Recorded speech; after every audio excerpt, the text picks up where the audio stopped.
hả?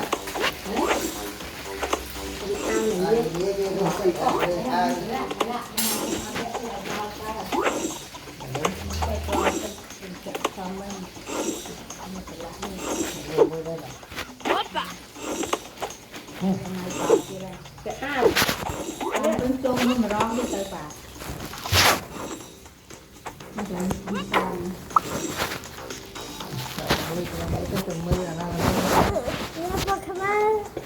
Mặt bao bao áo nha. Ở đây tôi đặt nó cái ta. Đặt cho anh. Thử ấy. Đặt cho cái dây cuộn này. Nó được cầu chạy vào. Mà nè. Tao. Nó mình mang lên chứ. Đang nói này. Con máu á, sáng tao.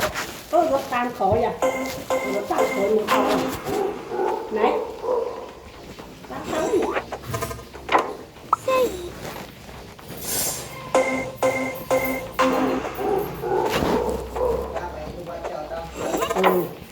Bây giờ cũng bắt cháu. Ở đây. Ốc tê là mất và ốc tàu riêng. Nó nói ấy nó được không? Bắt cháu, bắt cháu bắt.